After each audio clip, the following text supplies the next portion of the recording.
I have to pay to print personal stuff at work. So do you, boss. Many years ago I worked for an organization providing frontline customer service. It was a decent place to work, but our manager had lots of rules. One of the rules was that we could not do any personal printing with the printers at work. If we did, we were expected to pay 50 cents per page for black and white printing and $1 per page for color. I'm not sure who made this rule, but the manager was constantly reminding us. Our desks were not assigned. Meaning, any day you could be sitting at any desk depending on your assigned tasks for the day. One day, I was interviewing for another job within the organization, but at another location. Prior to the interview, the manager of the other location asked me if I'd mind printing a copy of my resume and bringing it with me, as their printers were down for the day. I said no problem and figured I'd print it at work since it was work-related. I was sitting at a desk that did not have a printer at it. The closest printer was located between my manager's desk and an employee desk. So I printed it and stood up to go get it. Before I go to the printer, my manager got there first. My print job went ahead of hers. When she saw what I had printed she said, "Op, this looks like a personal print job." I explained it wasn't, but she disagreed and said since it had nothing to do with our day-to-day work, I had to pay $2 for 4 black and white pages. I begrudgingly paid up. I asked her what happened to the money and she said she always put it in the Christmas party fund. Alright. A few weeks later, I was sitting at the desk with the printer at it. It was lunchtime and everyone except my manager agreed to go to a nearby restaurant for lunch. I had walked out our building and realized I forgot my wallet. So I quickly ran back in to get it. When I got to my desk, I could hear the printer going. I was curious what was being printed as it was spitting out page after page. I quickly glanced at the pile and saw at least 100 pages printed in color, announcing a sweet 16 for Trista, our manager's daughter. It very obviously belonged to my manager. My manager came out of the bathroom a moment later and seemed shocked to see me standing there. I picked up the pile and passed it to her and told her our Christmas party fund was going to be getting a big boost. She said nothing but looked really uncomfortable. A few weeks later, our district manager made his quarterly visit. He talked about the upcoming Christmas party and how excited he was for it. I decided it was time for some petty revenge. I raised my hand and said, "Just wondering how much we've accumulated this year for the Christmas party from print jobs." He looked so confused and asked me to explain what I meant. So I told him our manager's rule. He got really quiet and said he'd have to review this. The next day my manager sent an email saying the printing rule was something she was misinformed on and would be abolished immediately. Me, being the little shit disturber I am, hit reply all and asked what would happen to the already accumulated funds. Someone else said we should have a nice healthy fund for a pizza lunch and everyone agreed. The next day I hear my manager ordering 10 pizzas for lunch. Also used her own personal credit card to pay for it all. Do I think she was pocketing the printing money all along? Absolutely. But it was fun making her sweat and then having to spend nearly $300 the next day to make up for it. Edit, $30 for a large pizza is very standard where I'm from. I ordered a pizza for supper last night and with tax, tip and delivery, I paid $36. Our manager ordered us pizza from Boston Pizza, Canadian chain. Google them and you'll see their prices. The pizza party that was actually worth it. Nurses everywhere rejoice at the concept. Op is an absolute freaking legend. These are the stories that get me through the workday. Yes. Like, I was stalling to go clean the bathroom, but now I'm feeling so vindicated on their behalf that I felt invigorated. Got a boost of energy at it too. Just so you guys know, bathroom is spotless and smelling like a lavender field, I think so, never visited one, edit 1. Change the energy boost for invigorated. You should visit a lavender field, it's nice. I thought there wasn't one in my state, in Brazil, guys, I think I should point that, but just checked and color me shocked there's one in the mountains. I'll definitely save it for a future visit. It's usually the only smell I like when buying this kind of products. Edit. Added where I live. I once worked at a place where we all chopped in for coffee. I don't remember how much we were asked to chip in, but when I joined I did the math and we were paying twice what the coffee cost. The manager who picked it up said, "I do go pick it up at Sam's Club." So I pointed out that not only was he going there anyway, but he was charging so much he could buy 4 Sam's Club memberships a year. I volunteered to do it for the cost of coffee, plus 1 membership a year since I didn't have one. That same manager said I was being greedy. The best part was it wasn't even good coffee, it was Folgers or some shit, he just got it in a bigger can. Made a coworker late for a meeting because she's annoying. I work in an office and we have a meeting every Friday to go over numbers. It's a nuisance but we do it anyway. We have this one coworker. Late 50s and just salty as humanly possible. Mean, never smiles.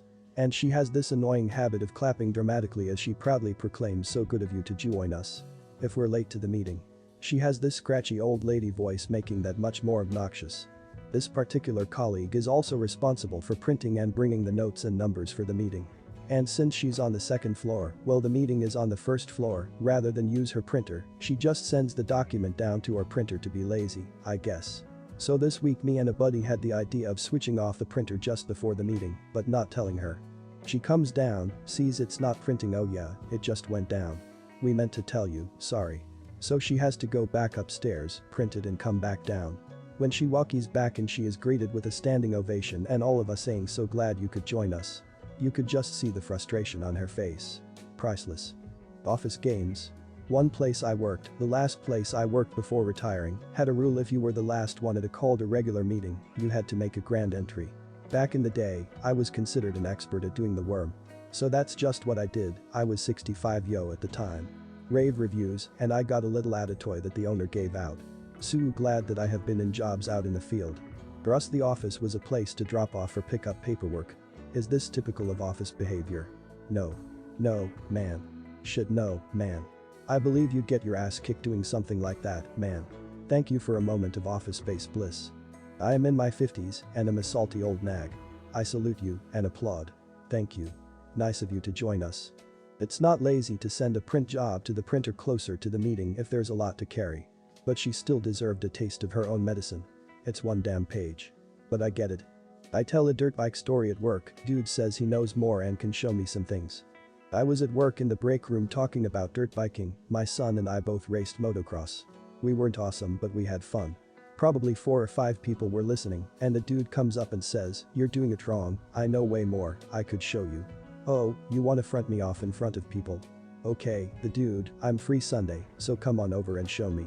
The dude, okay. I don't think this turned out like he planned. Maybe he had no plan, just a mouth that ran too much sometimes.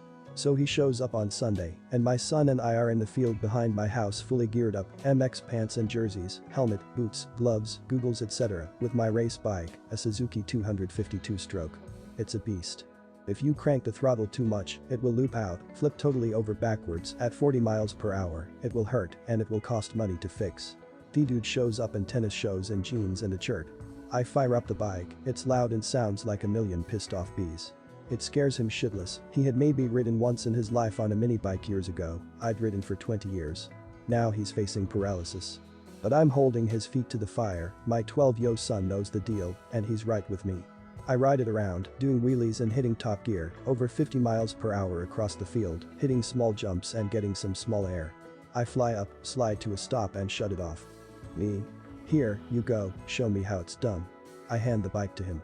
It's very quiet now. The dude is pissing down both legs. He let his mouth talk him into a spot he doesn't have the talent for, and it just might put him in error, probably not how he planned on spending his Sunday. He gets on the bike and you can practically hear his knees knocking against the bike. He tries to kickstart it, he can't.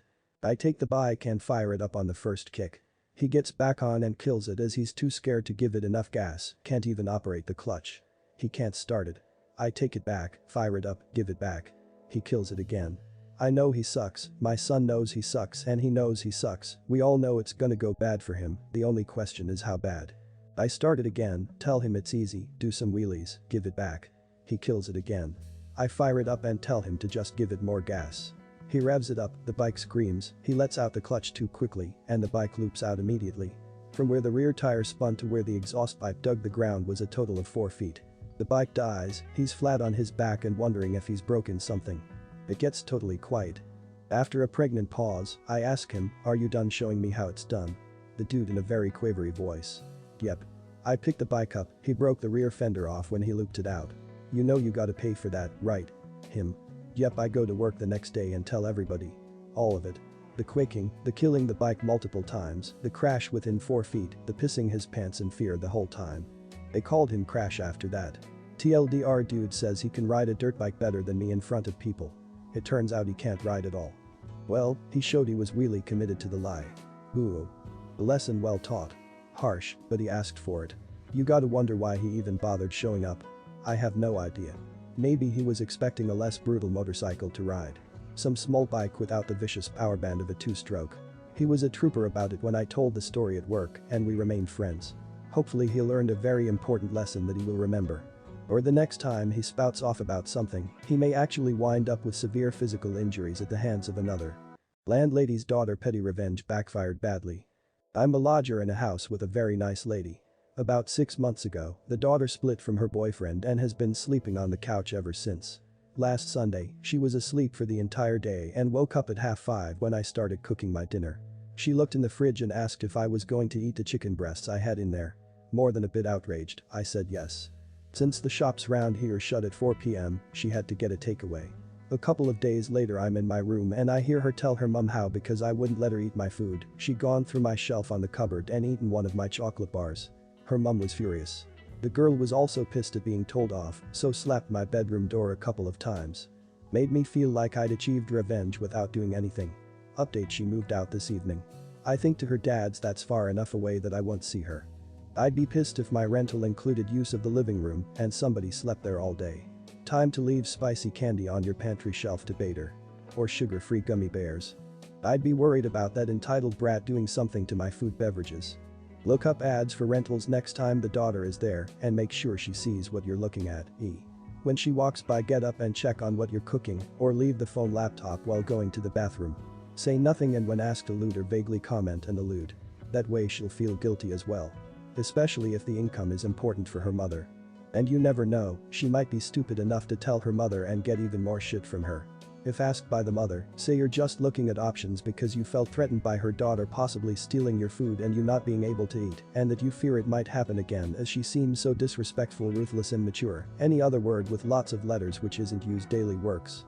I think that will backfire. No matter how nice a landlady she is, blood is thicker than water. If the daughter is homeless and the tenant is apparently thinking of moving out, she'll tell her daughter to stick around a bit and she can take the tenant's room once she finally moves. Oh, this video has come to an end. If you want more such cool stories, then go to one of the many following videos.